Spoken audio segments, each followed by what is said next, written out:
आज हम इस वीडियो के अंदर एक और कंसेप्चुअल इशू को डिस्कस करने जा रहे हैं, that is regarding the definition of force of friction.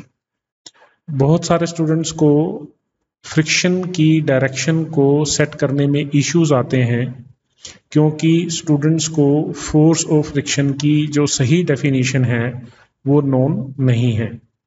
तो बेसिकली फोर्स ऑफ फ्रिक्शन की दो डेफिनेशंस हैं।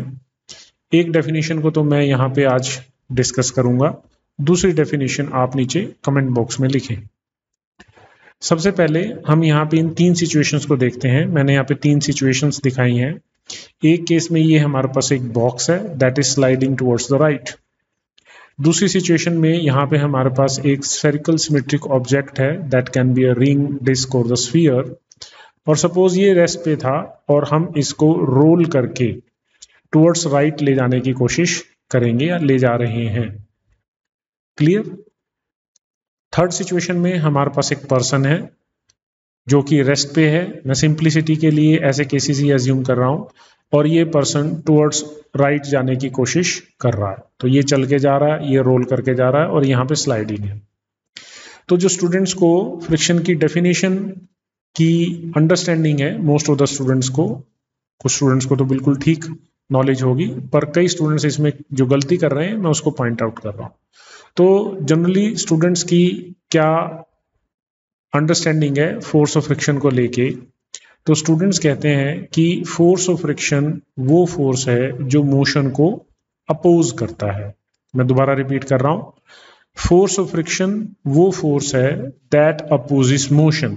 तो इस बेसिस पे वो क्या करते हैं, यहां पे force of friction towards left कर देंगे, यहां पे भी फोर्स ऑफ फ्रिक्शन की डायरेक्शन टुवर्ड्स लेफ्ट शो करेंगे, और यहां पे भी फोर्स ऑफ फ्रिक्शन की डायरेक्शन टुवर्ड्स लेफ्ट शो करेंगे।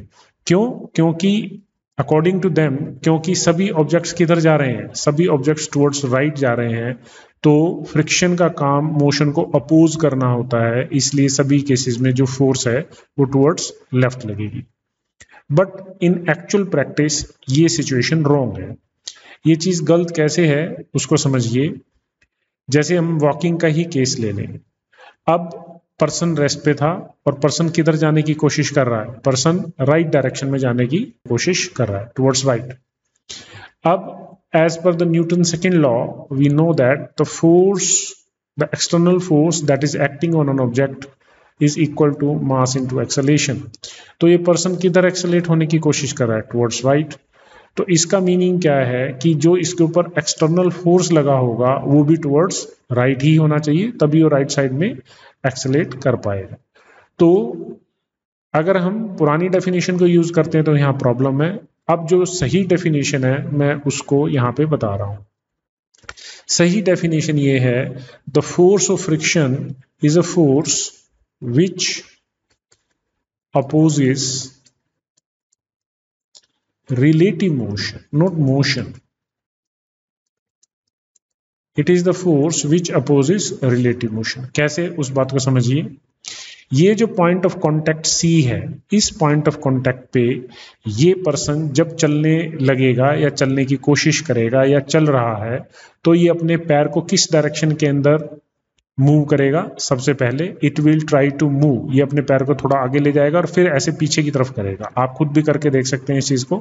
So this person will place his foot in this direction. तो जब वो अपने पैर को इस डायरेक्शन में ले जाने की कोशिश करेगा तो ये पैर विद रिस्पेक्ट टू ग्राउंड किधर जाने की कोशिश कर रहा है, टुवर्ड्स लेफ्ट। और ये जो ग्राउंड है वो इस पर्सन के पैर को लेफ्ट में नहीं जाने देगा, because force of friction apply होगा और फोर्स ऑफ फ्रिक्शन ग्राउंड आदमी के पैर पे लगाएगा और force of friction relative motion को अपोज करता है। इसका मतलब फोर्स ऑफ फ्रिक्शन इस पैर का relative motion with respect to ground नहीं होने देगा। तो फोर्स ऑफ फ्रिक्शन किस डायरेक्शन में लगेगा, इस डायरेक्शन। तो यही वो एक्सटर्नल फोर्स ऑफ फ्रिक्शन होगा that will enable the person to move towards right. Clear. तो यहां पे जो फोर्स ऑफ फ्रिक्शन की डायरेक्शन होगी that will be towards right. Similarly आप यहां पे देखें, यहां पे ये सर्कुलर सिमेट्रिक ऑब्जेक्ट है that was at rest.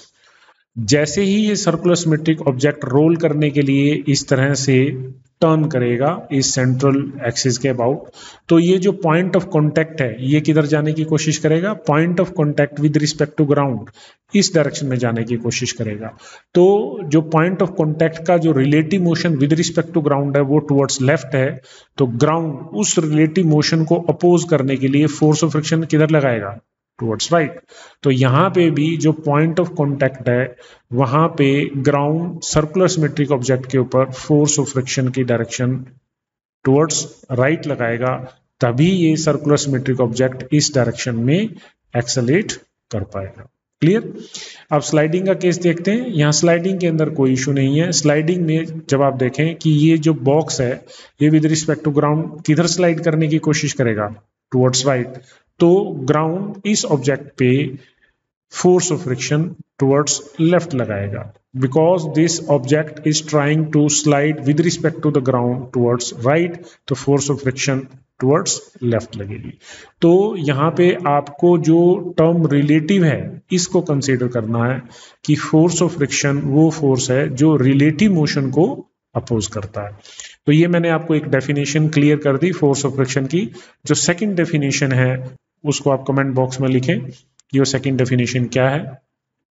I hope आपको ये आइडिया क्लियर हो गया होगा कि फोर्स ऑफ फ्रिक्शन की डायरेक्शन को कैसे सेट करते हैं और उसकी ट्रू डेफिनेशन क्या है। आपकी कोई भी और क्वेरीज हैं you can write in the comment section, और अगर आपको किसी स्पेसिफिक तरह की वीडियोस चाहिए तो उसके लिए भी आप कमेंट कर सकते हैं।